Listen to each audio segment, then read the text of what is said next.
বাংলাদেশের নির্বাচন ঘিরে মাঝে মধ্যেই উঠে আসে নতুন প্রস্তাব। এই মুহূর্তে দেশের সবচেয়ে আলোচিত বিষয় হলো আগামী জাতীয় সংসদ নির্বাচন। কিছু কিছু রাজনৈতিক দল চাচ্ছে পিআর পদ্ধতিতে ভোট গ্রহণ করা হোক।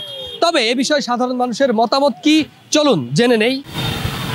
পিআর পদ্ধতিটা আসে তাহলে কি কোনো দল বা কোনো ব্যক্তি এককভাবে কিন্তু আপনার কি পার্লামেন্টে তার কোনো পাওয়ার থাকবে না।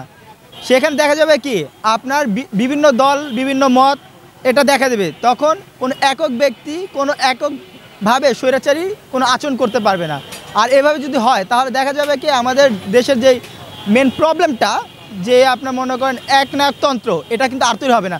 আমরা আপনার দেখছি এরশাদ কাক্কু, উনি ফ্যাসিস্ট ছিল, ঠিক আছে না, উনিও ফ্যাসিস্ট। এখানে আমরা বারবার দেখছি যারা আপনার ক্ষমতায় বসে তারা সব সময় নিজের দিকটা দেখে। সে নিজের ক্ষমতাকে ধরে রাখার জন্য কি একটা একনায়কতন্ত্র করে। যেহেতু সংসদের উচ্চ কক্ষে পিআর পদ্ধতি থাকতে পারে, নিম্ন কক্ষে দেখা গেল আমি আমার ভোট দিলাম, দেখা গেল একটা ছোট দলের ভোট 2% পেল, তার জন্য সে সংসদে এসে প্রতিনিধিত্ব করতে পারবে।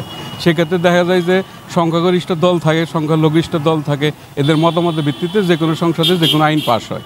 সেক্ষেত্রে এখানে আইনের বিরোধিতা হইতে পারে, সংসদ উত্তরগুলো হইতে পারে। এখানে পিআর পদ্ধতি এখানে আমার মতে না আসাই ভালো সংসদের মধ্যে।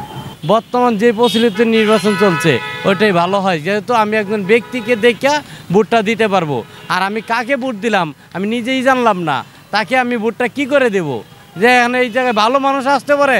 দল এখন বাংলাদেশে হয়ে গেছে রাজনীতি এমন একটা যে যার টাকা আছে তার কাছে রাজনীতি, কারণ সমাজ ভালো মানুষকে ভোট দেয় না।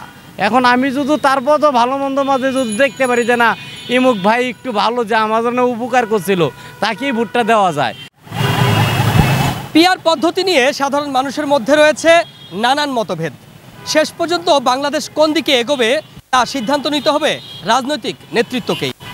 নাইমুর রহমান, আওয়ার বাংলাদেশ, ঢাকা।